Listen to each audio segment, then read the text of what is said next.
The entire diner went silent when the little girl started screaming. Her billionaire father was seconds away from leaving in shame.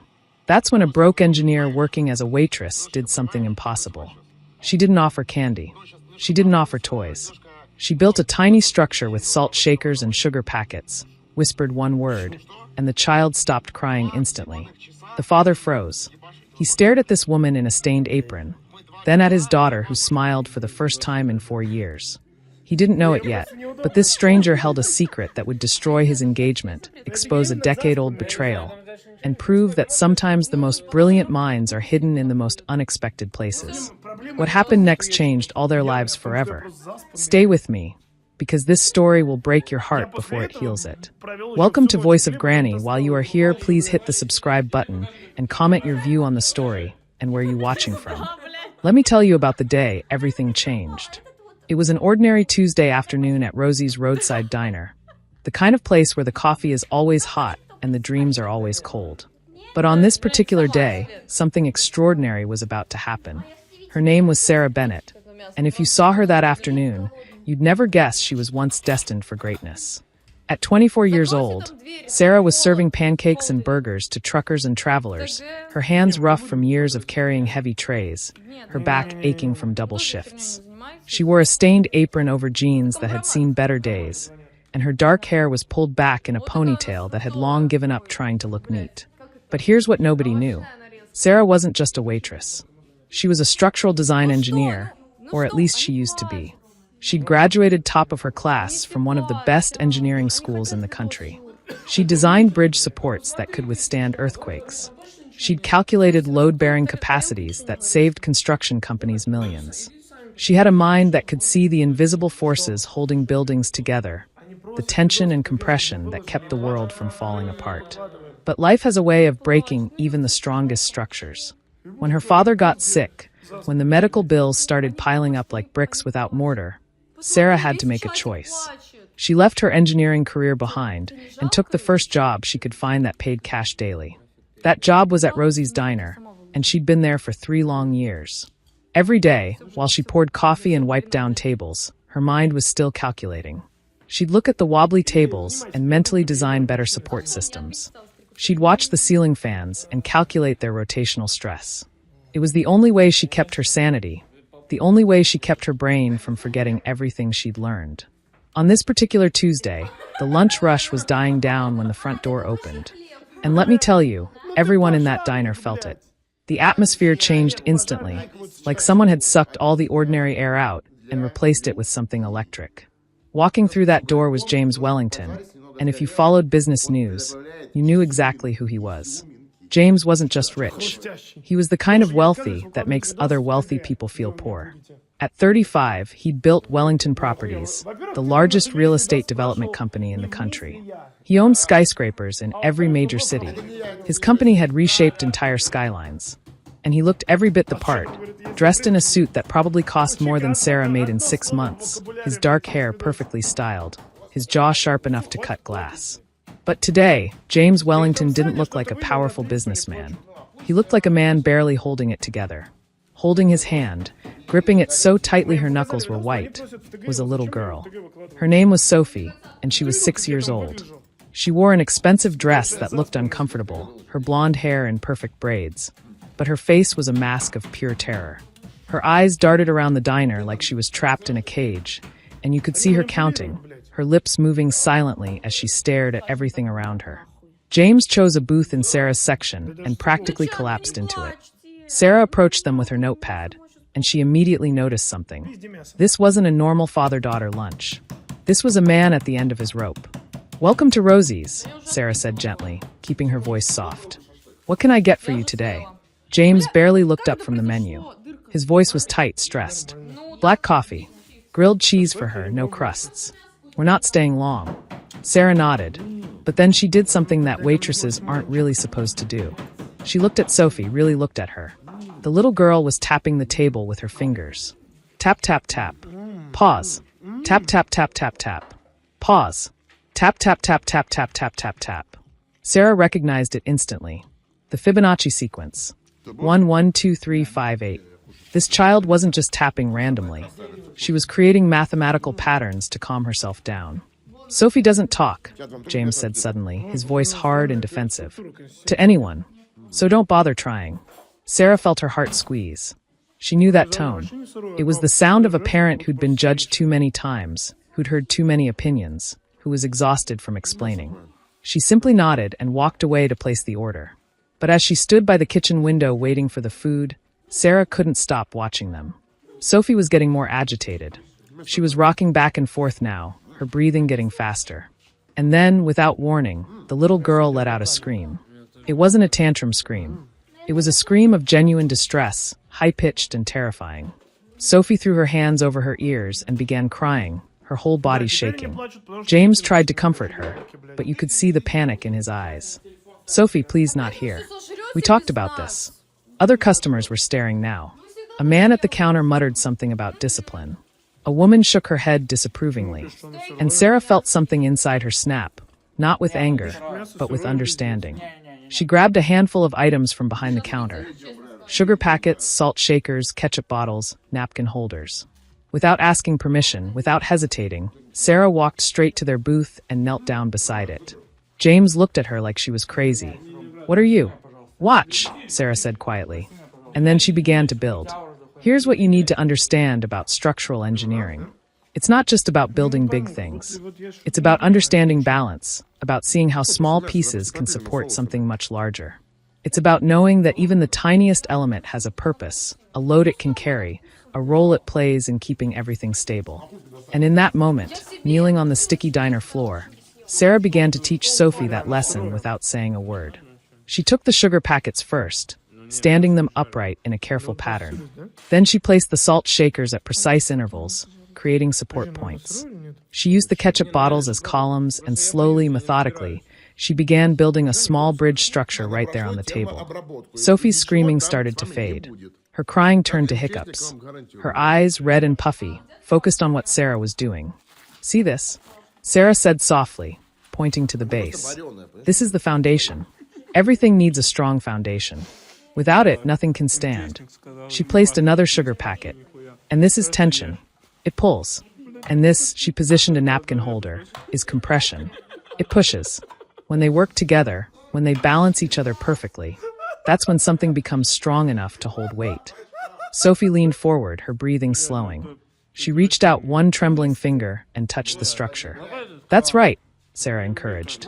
You feel how stable it is? That's because every piece is exactly where it needs to be. Not random, not chaotic, perfectly balanced. Sophie's eyes met Sarah's, and for the first time since they'd walked in, the little girl smiled. It was small, barely there, but it was real.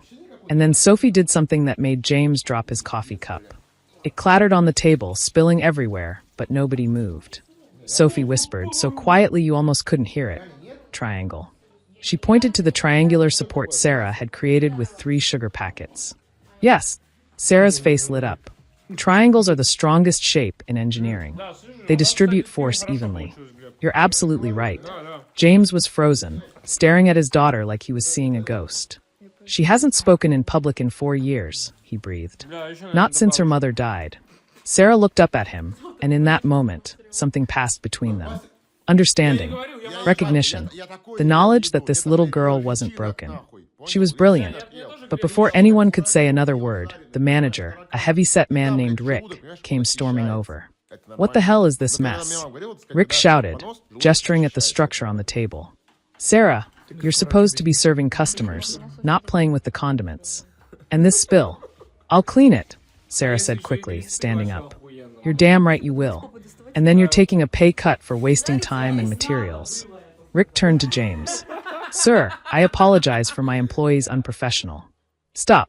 James's voice was quiet, but it carried absolute authority. He stood up, and suddenly he wasn't just a stressed father.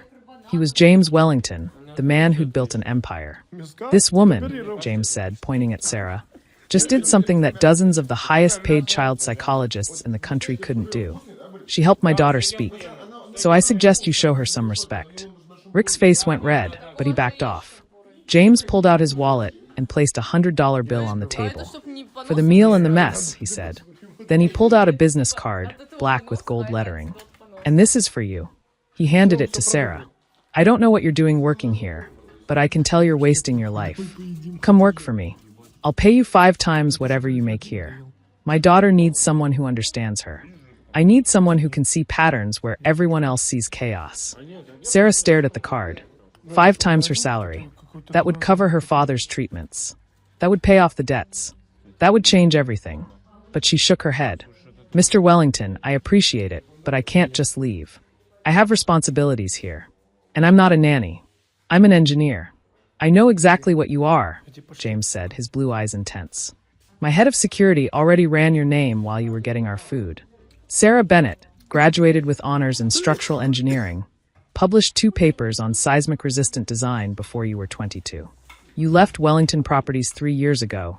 Yes, you used to work for my company, though we never met, to care for your sick father." Sarah felt exposed, vulnerable. "You had no right. I'm offering you $10,000 for 1 afternoon," James interrupted. "Just today. Watch Sophie while I take 1 critical meeting. If you never want to see me again after that, fine. But my nanny quit this morning. My fiancé is out of the country, and I'm desperate. Please, $10,000. Sarah thought of her father in their tiny apartment, thought of the medical bills. She looked at Sophie, who was carefully studying the little bridge structure, running her fingers along each support point. "1 afternoon," Sarah said. She untied her apron and dropped it on the counter.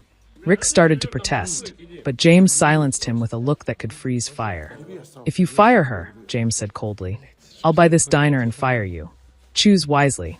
As they walked out to a sleek black car that probably cost more than Sarah's entire apartment building, she felt a shiver run down her spine. She didn't know it yet, but she wasn't just walking into a job. She was walking into a war, and the enemy was already waiting. James Wellington's penthouse was on the 80th floor of the Azure Tower, the crown jewel of his real estate empire. When the private elevator doors opened, Sarah stepped into a world she'd only seen in magazines.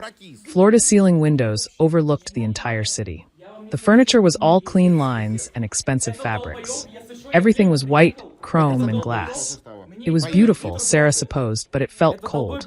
It looked like a showroom, not a home. There were no toys scattered on the floor, no crayon drawings on the refrigerator, no signs that a child actually lived here. "Sophie's room is down that hall," James said, checking his watch nervously. "Her tablets are charged. There's food in the kitchen if she gets hungry. The most important thing is keeping her calm. I'll be in my office for the next 2 hours. Don't let her hurt herself, and please keep her quiet. If she starts screaming, my conference call will be ruined." Sarah knelt down to Sophie's level. "What do you want to do? Want to build something else?" Sophie nodded, her eyes brightening. "Good. Let's find some materials." For the next hour and a half, Sarah and Sophie built structures all over the living room. They used books as pillars, rulers as beams, tape as reinforcement. Sophie didn't talk much, but she didn't need to. Her hands spoke for her, carefully placing each element exactly where it needed to go. When Sarah explained concepts like cantilevers and load distribution, Sophie absorbed it all like a sponge. "You're going to be an amazing engineer someday," Sarah said, watching Sophie balance a pencil bridge between 2 stacks of books. Sophie looked up at her with those serious eyes and whispered, "Like you?" Sarah's heart clenched. "Yes, sweetie. Like me. But better." That's when they heard it. The elevator ding. Sarah stood up, expecting James. But the woman who stepped out of the elevator was not James. She was tall, blonde, and looked like she'd stepped off a fashion runway. She wore a red designer dress that probably cost more than a car, and her heels clicked against the marble floor like a countdown to something terrible. Her face was beautiful in the way that ice sculptures are beautiful, perfect, cold, and sharp enough to cut. This was Victoria Ashford, James's fiancée. And from the moment her eyes landed on Sarah, sitting on the floor in jeans and a t-shirt, Sarah knew she was in trouble. "Who?" Victoria said, her voice dripping with disdain. "Are you?" Sarah stood up quickly, brushing off her knees. "I'm Sarah. Mr. Wellington hired me to watch Sophie this afternoon." "Hired you?"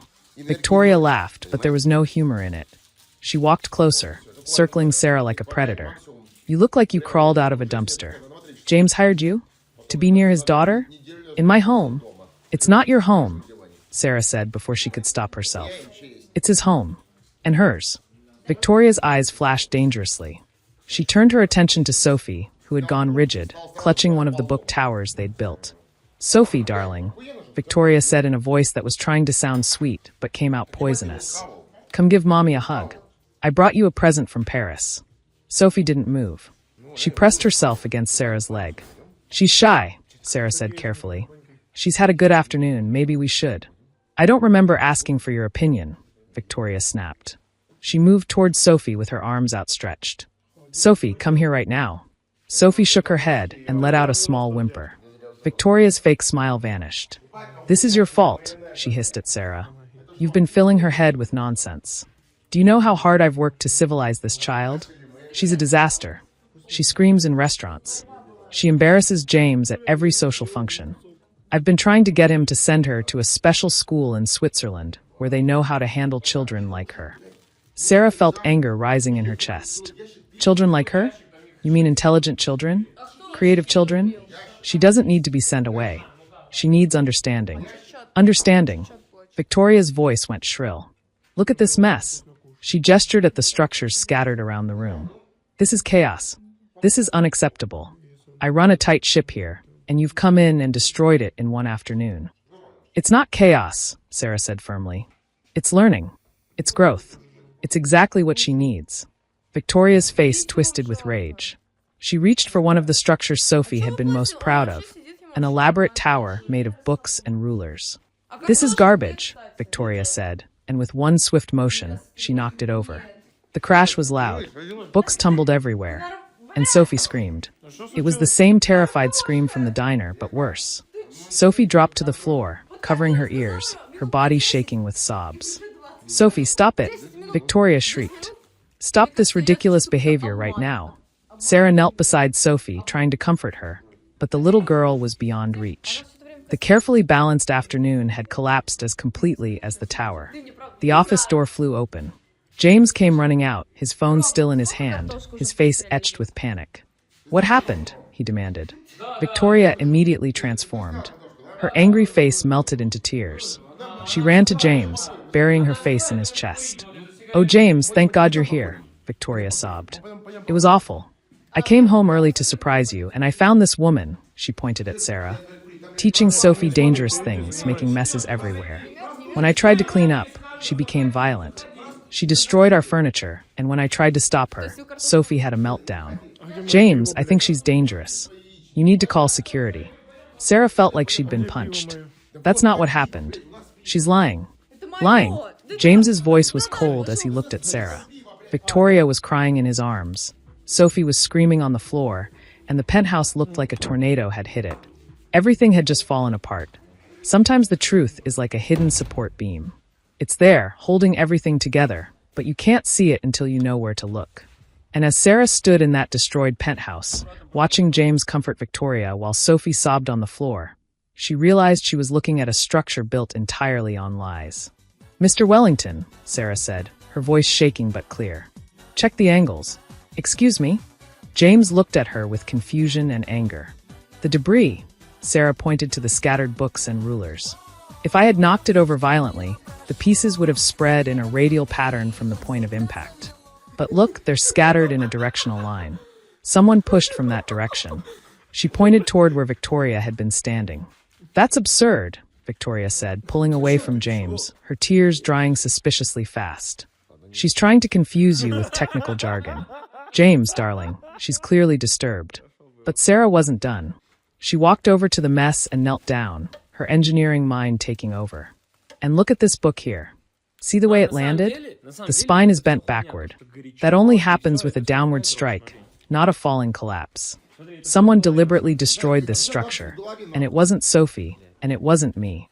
James was staring at the evidence, and Sarah could see the gears turning in his mind. "Also," Sarah continued, her confidence growing, "Sophie isn't screaming because of violence. She's screaming because the pattern was destroyed. Watch." Sarah began carefully picking up the books, stacking them back in order. "Sophie, remember how we built this? Can you help me fix it?" Slowly, Sophie's screams turned to whimpers. She uncovered her ears and looked at what Sarah was doing. With trembling hands, she reached for a ruler and placed it exactly where it had been before. That's it, Sarah encouraged softly. You remember. You built something beautiful. Victoria's mask of concern was slipping. This is ridiculous, James. Are you really going to trust some random woman over your fiancé? My fiancé who was supposed to be in Paris until Thursday, James said slowly, his eyes sharp now. Why did you come back early, Victoria? To surprise you, Victoria said quickly, but her voice had lost its conviction. Or, James said, pulling his phone from his pocket, you came back because my assistant accidentally sent you an email about hiring a new caregiver for Sophie. You wanted to see who was threatening your plan. What plan? Victoria's voice went shrill. The plan to send Sophie away. James's voice was getting harder. You've been pushing for months to send her to that boarding school in Switzerland. The one that's basically a prison for difficult children of wealthy parents. You want her gone so she won't interfere with your perfect life. She's uncontrollable. Victoria shouted, her composure finally cracking. She ruins everything. Do you know what it's like to take her anywhere? People stare. People judge. I can't build my social standing with a damaged child hanging around. The word damaged hung in the air like poison. Sarah stood up, placing herself between Victoria and Sophie. She's not damaged. She's extraordinary. And if you can't see that, you don't deserve to be anywhere near her. You don't get to talk to me like that, Victoria hissed, stepping forward. You're nothing. A waitress. A nobody. Do you know who my father is? Do you know what family I come from? I know exactly who your father is, Sarah said quietly. Preston Ashford, the real estate developer who's been trying to merge with Wellington Properties for 2 years. The man who stands to make billions if this marriage goes through. Victoria's face went white. That's right, Sarah continued. I used to work in this industry, remember? I know a business arrangement when I see one. This isn't about love. This is about money. And you're willing to throw a 6-year-old girl away to close the deal. James was looking at Victoria now with completely different eyes. Is that true? Is this engagement about my company? Of course not, Victoria said, but her voice wavered. I love you, James. And I love Sophie. I'm just trying to get her the help she needs. By destroying her confidence? By calling her damaged? By terrorizing her? James's voice was rising now. I've been blind, haven't I? I've been so focused on running my company that I didn't see what was happening in my own home. He walked over to Sophie, who was still on the floor, and knelt beside her. I'm sorry, sweetheart, he said softly. I'm so sorry I didn't protect you. Sophie looked up at her father, and in a small voice said, She's mean. I know, James said, his eyes glistening. She is. And she's leaving. Right now. Victoria's expression shifted from panic to rage. You can't do this. My father will destroy you. He'll pull out of every deal. He'll sink Wellington Properties. Let him try, James said, standing up. He towered over Victoria now, and there was no warmth left in his eyes. I'll call his bluff, and if he wants a war, I'll give him one. But you? You're done here. Security will escort you out. Take only your personal belongings. Everything else stays. You'll regret this, Victoria spat. Nobody will want you. Nobody will want her. You're choosing a broken child over me. I'm choosing my daughter, James said firmly. Over everyone. Over everything. Including you. Now get out. As security escorted a screaming Victoria to the elevator, James turned to Sarah. His face was tired, vulnerable in a way she hadn't seen before. I owe you an apology, he said quietly. I almost made the worst mistake of my life. I almost believed her over the evidence right in front of me. Sarah nodded, her anger fading into something softer. You love your daughter. Sometimes love makes us scared. Fear makes us trust the wrong people. You saved her, James said. Twice in one day. I don't know how to repay that. You don't have to repay it, Sarah said. Just listen to her. Build with her. Let her show you how brilliant she is. James looked at her for a long moment. Stay. Not for one afternoon. Stay and help me be the father she deserves. Help me build something real here, something lasting. Please. And in that moment, Sarah realized she wasn't just being offered a job. She was being offered a chance to build something she'd lost. A purpose, a family, a future. Let me tell you something about foundations. The most important part of any structure is what you can't see. It's the deep support buried in the ground, the reinforced concrete that nobody ever photographs or admires. But without it, nothing else can stand. Love is like that too. The The real kind, the lasting kind, it's built on a foundation you create together, one honest moment at a time. Over the next few months, Sarah became part of the Wellington household, but not in the way anyone expected. She wasn't a nanny. She wasn't a housekeeper. She became Sophie's teacher, her friend, and slowly, carefully, she became something more to James. Every morning, Sarah would arrive at the penthouse and transform the sterile white living room into a workshop. She brought in building materials, popsicle sticks, cardboard, glue, string. She taught Sophie about tensile strength and compression, about how bridges could span impossible distances, about how the right structure could hold up entire worlds. And Sophie bloomed. Within 3 months, she was speaking in full sentences. Within 6, she was laughing regularly. She started a journal where she drew elaborate bridge designs, each one more complex than the last. She wasn't broken. She had never been broken. She'd just been waiting for someone who spoke her language. James watched this transformation with wonder. He started joining their building sessions, asking questions, learning alongside his daughter. The powerful CEO who could command boardrooms and close billion-dollar deals sat on the floor with popsicle sticks, listening to Sarah explain load distribution. And somewhere in those moments, something shifted between James and Sarah. It started small, a hand steadying hers when she reached for a tool. Eyes meeting over Sophie's head when the little girl said something brilliant. Conversations that started about engineering and ended about life, dreams, fears. One evening, after Sophie had gone to bed, James found Sarah on the balcony, looking out at the city lights. "Penny for your thoughts?" he said, joining her. Sarah smiled. "I was just thinking about my father. He called today. His treatments are working. His doctors say he might be able to go back to teaching next semester." "That's wonderful," James said warmly. "You must be relieved." "I am, but I'm also scared." "Of what?" Sarah turned to face him. "That this will end. That once my father is better, once Sophie is more stable, you won't need me anymore. And I'll have to go back to the real world." James looked at her with an intensity that made her breath catch. "Sarah, I stopped needing you after the first week. But I started wanting you to stay after the first day. There's a difference." "Mr. Wellington." "James," he corrected softly. "When it's just us, it's James." "James," Sarah said, testing his name on her tongue. "I'm not from your world. I serve pancakes. I live in a one-bedroom apartment. I don't belong." "You built a bridge," James interrupted, stepping closer. "Not just for Sophie, but for me too. You showed me how to be a father again. You showed me what matters. And you did it with sugar packets and popsicle sticks and a heart bigger than any fortune I could ever build. So don't tell me you don't belong. You're the strongest structure in my life." He kissed her then, soft and tentative, like he was asking a question. Sarah answered by kissing him back. And in that moment, all the broken pieces of both their lives started fitting together into something new. But love alone doesn't build a future. Action does. The next day, James made a decision. He called Sarah into his office, where Sophie was already waiting, playing with a model bridge they'd built together. "I have something for both of you," James said, pulling out a folder. "Sarah, I want to offer you a position. Head of Community Design for Wellington Properties. I want you to design structures that matter, bridges that connect underserved communities, buildings that prioritize people over profit. You'll have a full team, unlimited budget, and complete creative control." Sarah's eyes filled with tears. "James, I don't know what to say." "Say yes," Sophie piped up from the floor. "Say yes so you never leave." Sarah laughed through her tears. "Yes. Yes, absolutely yes." "Good," James said, his professional mask slipping into pure joy. "Because there's one more thing." He pulled out a small velvet box and knelt down. Not in front of Sarah, but in front of Sophie first. "Sophie," he said seriously, "I want to ask Sarah to be part of our family forever. But I need to know if that's okay with you. You're the most important person in my world, and I won't do this without your blessing." Sophie looked at her father, then at Sarah. Her face broke into the biggest smile Sarah had ever seen. "Will you teach me engineering forever?" Sarah knelt down beside her.